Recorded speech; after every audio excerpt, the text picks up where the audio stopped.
Estamos de volta aqui no nosso Sagres em Tom Maior. Seja muito bem-vindo para você está chegando agora. Se não, se você já está nos acompanhando, agradeço muito a companhia desde as 2 da tarde, a gente com muita informação, bom humor, leveza e muita esperança no coração. E a partir de agora, nós vamos falar sobre economia. E economia faz parte de um dos objetivos de desenvolvimento sustentável da Agenda 2030 da ONU. Nós vamos falar do ODS 8 a partir de agora, aqui na nossa programação. Lembro a você que a Agenda 2030 faz parte contempla 17 objetivos que propõem transformar a nossa realidade, a nossa vida, pela perspectiva do ser humano, da economia e também da preservação da natureza. E é sobre esse assunto que a gente fala a partir de agora, é sobre economia. Hoje é o Dia do Economista e eu recebo aqui na nossa programação o Luiz Carlos Ongarato, ele que é administrador, mestre em economia, professor universitário, consultor de empresas, e a Jordana Ágata, nossa jornalista aqui do Sistema Sagres. Primeiro, Luiz, seja muito bem-vindo e parabéns pelo dia. Olá, Jordana, olá, Vinícius, olá a todos os ouvintes e telespectadores da Sagre. Muito obrigado e parabéns para todos os colegas e amigos economistas também por esse dia aqui, 13 de agosto. Seja bem-vinda você também, Jordana. Tudo bem com você? Oi, Tôndolo, tudo bem? Sim, oi para todo mundo, né? Parabéns a todos os economistas, parabéns em especial ao professor Luiz, que está aqui com a gente no Tom Maior. Obrigada pela presença. Luiz, queria aproveitar o Dia do Economista para te fazer uma pergunta. Às vezes tem alguém, né, algum jovem, né, algum estudante que quer escolher a economia como profissão. Temos muitas coisas a comemorar no dia de hoje? Convença alguém a se tornar economista. Bom, Vinícius, a profissão de economista, né, ela sempre está em evidência quando a gente está em crise econômica. Então, como nesse momento a gente já está há alguns anos, né, nesse turbilhão aqui de altos e baixos, né, é uma profissão muito valorizada. Ela tem atraído muita atenção dos jovens, principalmente para a gente repensar a nossa conduta, a nossa economia para o futuro. Tá? Então, é uma profissão que durante muitos anos ela ficou deixada de lado, né? Mas hoje ela é vista como fundamental, tanto na iniciativa privada quanto na iniciativa pública, e também há muitos empreendedores economistas, e fora aí a popularização, vamos dizer assim, do próprio mercado financeiro, que tem demandado bastante análise econômica. O que eu, assim, aproveitar só que eu dei esse gancho mesmo, daqui a pouco a gente vai para a pauta, Luiz, e o que ao estudar economia muda na visão das pessoas que não tinham essa visão, né, e depois de estudar 4 anos, acho que é 4 anos o curso, né? Sim. Ele muda a perspectiva de visão, porque quando você fala de economia, não é só receita e despesa. Sim, é isso mesmo, Vinícius. Muda muito a percepção. Por quê? A economia é uma ciência social que ela vai entender o comportamento humano através de algumas escolhas, né? E essas escolhas, elas estão dentro do nosso dia a dia, tá? Desde o nosso desenvolvimento no nosso trabalho, vamos colocar assim, no empresarial, na nossa cidade, a questão, por exemplo, da economia sustentável, da ecologia, tá? Também nós temos a questão da urbanização, questões também de turismo, enfim, tá? É toda uma gama muito abrangente de situações e temas. Então, tudo que envolve ali o ser humano vai envolver também o estudo econômico. Então vamos para a pauta, né, Jordana? Antes, eu queria ainda fazer uma pergunta pro Luiz, com participação especial do carro da pamonha, passando aqui na porta, né, gente? Não sei se todo mundo vocês escutarem. Já pede uma aí. Mas isso é home office, né? Eu queria saber, nesse momento da pandemia, o que tem sido mais desafiador para essa profissão de economista? Olha, de uma perspectiva mais informal, é sempre aquilo que todo economista ele é surpreendido, né? Por exemplo, quanto é que vai ser a taxa do câmbio, né? Quanto é que vai ser o crescimento econômico? Assim, a economia é uma ciência, mas não é a gente não tem bola de cristal, tá? Então, o que é desafiador, assim, além dessas questões, fora essa brincadeira, né?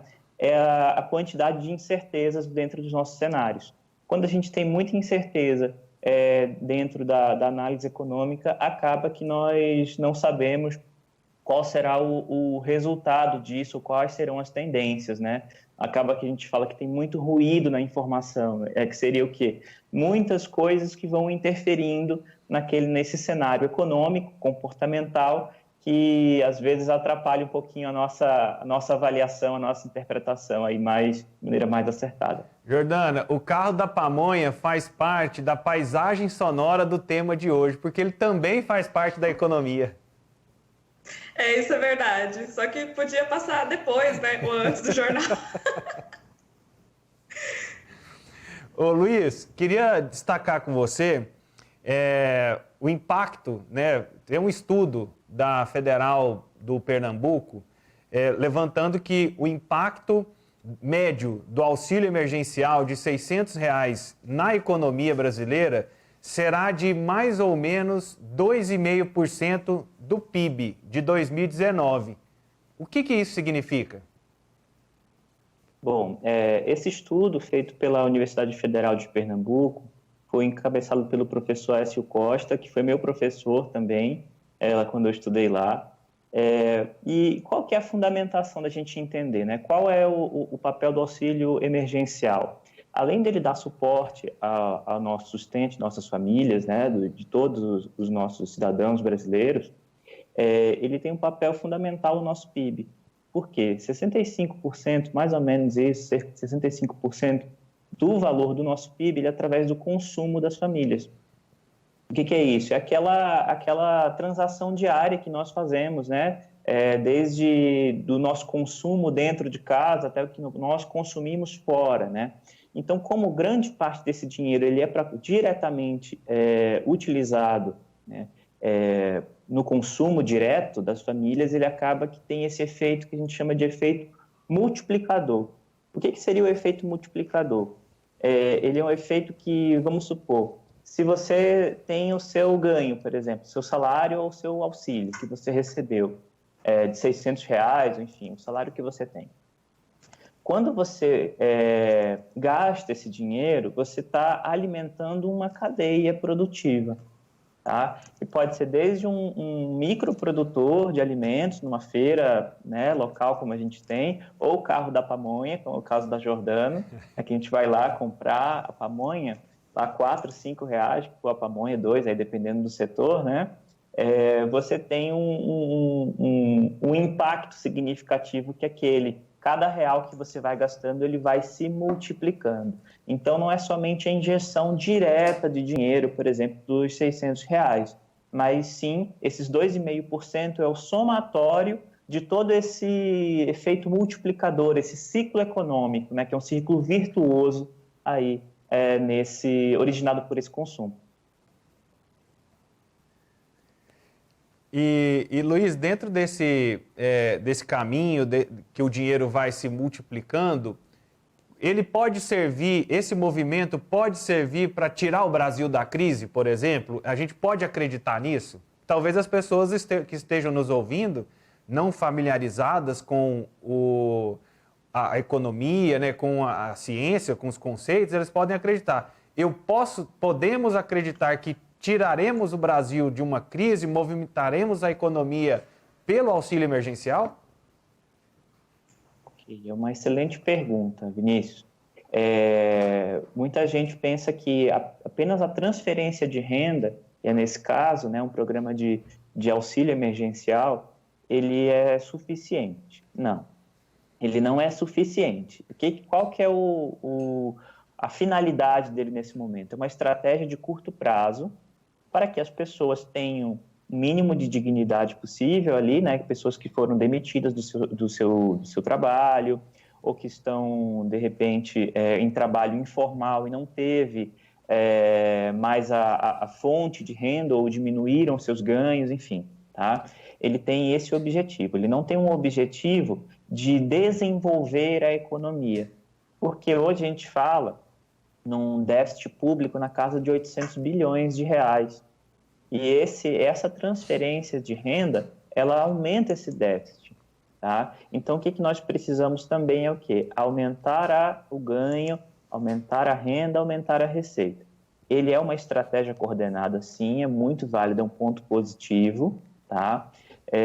Deveria ser mais bem gerido, vamos colocar assim, né? Como crítica, como contraponto, mas sim, é um programa muito interessante para esse momento qual vivemos. Mas sozinho ele não é suficiente para recuperar a economia. A economia é recuperada através da criação e a geração de emprego, tá? Geração de renda, e lógico, né? Existem pessoas, como no caso que participam de outros programas sociais ou participavam de outros programas sociais, que elas não têm oportunidade de participar ativamente da economia, dado algumas peculiaridades econômicas, sociais, regionais, tá? Mas respondendo diretamente a tua pergunta, nós precisamos, além das transferências de renda, preparar, vamos colocar assim, dado o jogo do Atlético ontem, né? Preparar o meio de campo ali para a gente poder voltar a crescer. E isso casa com o que a questão que você falou de que a economia se recupera com a geração de emprego, casa com o que foi dito pela pesquisadora da FGV, né, Luiz? Que ela falou que o emprego e o setor de serviços, eles é que vão determinar a recuperação efetiva da economia brasileira pós-pandemia. Só que essa recuperação, ela só vai começar mesmo depois que a gente tiver a vacina do coronavírus, por exemplo, porque muitas cidades do país, Goiânia, que, por exemplo, já estão com o comércio praticamente funcionando de forma integral. Claro, com os cuidados, né, mas já está funcionando. Essa recuperação da economia, ela começa agora ou ela vai começar mesmo pós-pandemia?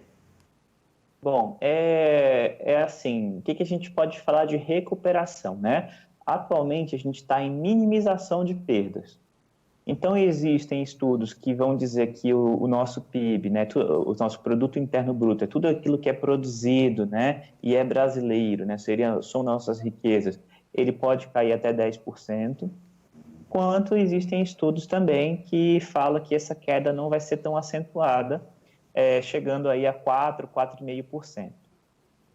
Quando a gente fala de recuperação econômica, uma coisa assim que para, por exemplo, empreendedores, empresários que estão nos ouvindo, né, uma dica que eu dou primeira coisa, repensem toda a estrutura de custos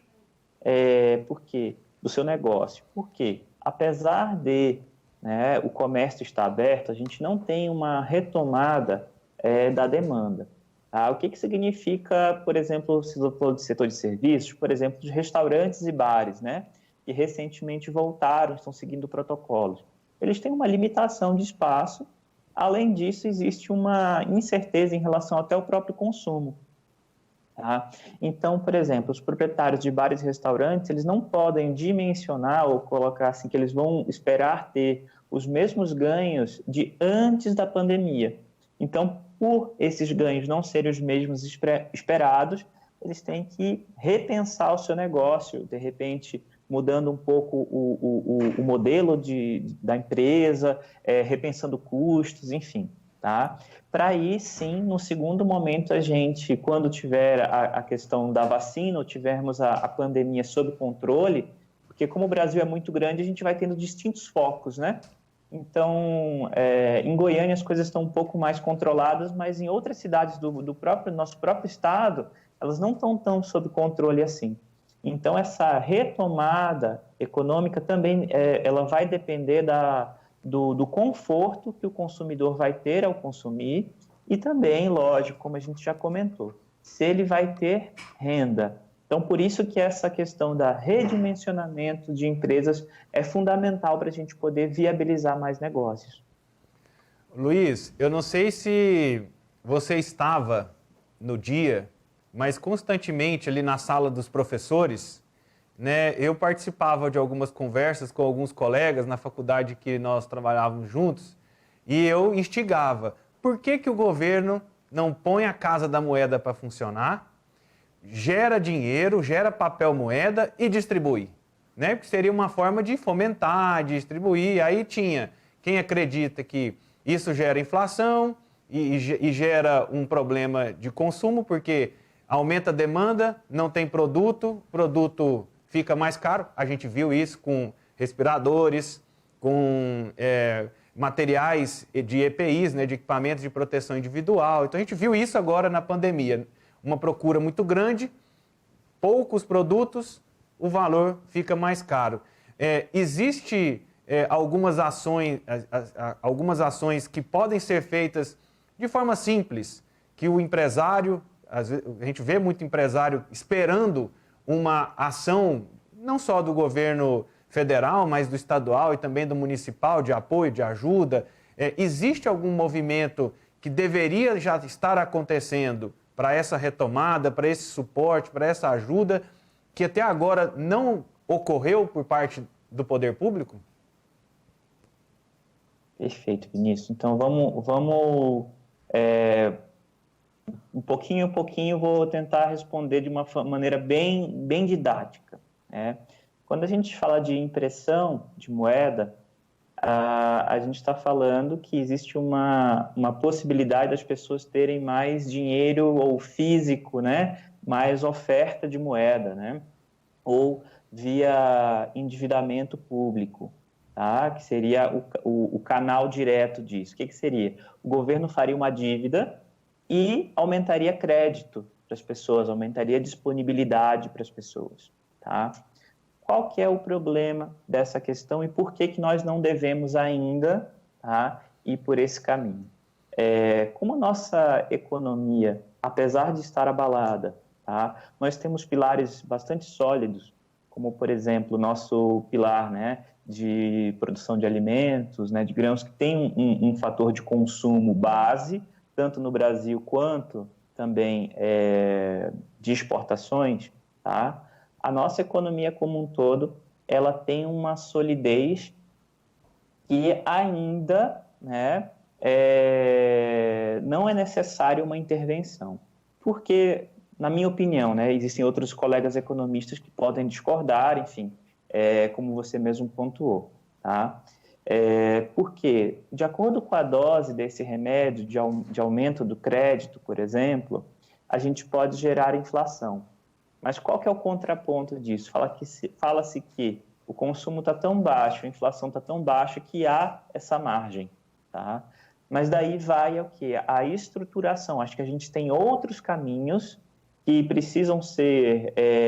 outras etapas precisam ser queimadas ainda, por exemplo, como a nossa reforma tributária, a nossa própria desburocratização, a desburocratização, inclusive, nas próprias agências de fomento, tá? Porque quando a gente fala de crédito para empresário, como foi a sua segunda parte da pergunta, a gente está percebendo um atraso nessa análise de crédito, de financiamento, e faz com que alguns projetos eles ainda fiquem engavetados ou as empresas que precisam de auxílio nesse momento ainda não chegou a elas, apesar de todas as limitações que a gente tem em relação à pandemia.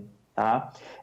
Uma outra questão também importante é que aí a nível de governo federal também é que a gente vê um movimento, a gente, né, esperava um movimento maior, tá, de diminuição da máquina pública, ou seja, enxugar a questão de custeio de empresas que são estatais que não são lucrativas, tá? Existem outros meios do próprio Estado, né, e do governo federal economizarem, tá, para terem mais, vamos dizer assim, a gente ter uma economia mais mais enxuta, né, uma máquina mais enxuta para que outros programas, né, porque paralelamente a isso a gente acha que existe uma responsabilidade privada, que é realmente dos empresários, das pessoas, das empresas, ok, mas também existe uma responsabilidade pública, tá, em relação às empresas. Então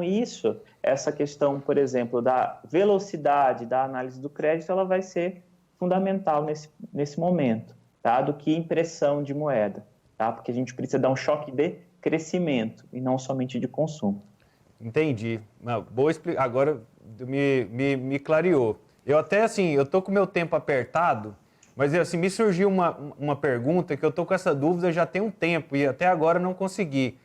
Luiz, o que impacto na economia nós teremos com a nota de R$200?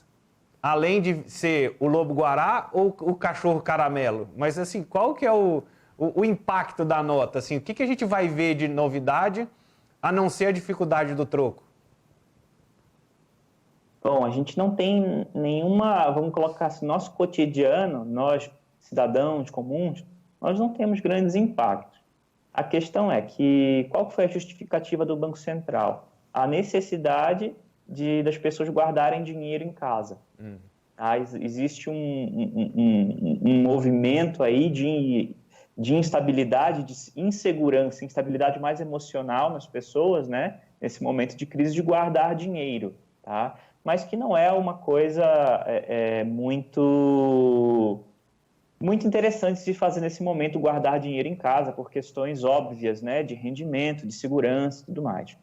O que a gente percebeu é que o Brasil, com essa nota de R$200, ele está indo contra até o próprio nosso alinhamento que a gente tinha com a União Europeia, na questão, se você for ver lá na origem do real, o real ele é parecido com o euro, e a União Europeia tirou a nota de €500, e a gente está colocando agora uma nota de R$200. Qual que é o impacto negativo nessa questão?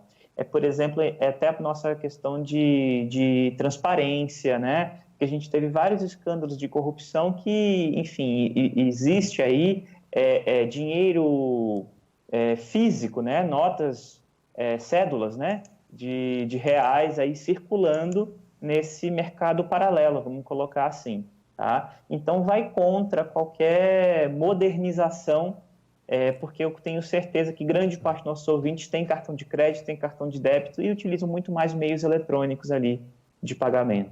É um movimento. Então, eu também estava com essa dúvida, porque eu não entendi, assim, quando a gente viveu um movimento de use o cartão, não ande com dinheiro, ande com pouco dinheiro, porque você é mais seguro, né? Você evita uma série de transtornos. Aí quando vem uma nota de R$200, você fala assim, não, mas para quê? Né? Eu fiquei com essa dúvida, mas aí a gente pode escolher uma outra oportunidade para a gente detalhar e esmiuçar essa nota. Assim, eu não quero ir contra o lobo-guará nem o cachorro caramelo, mas eu queria entender, assim, de uma forma simples, o que isso vai mudar na vida das pessoas. Luiz, muito obrigado pela sua participação e por compartilhar essas experiências.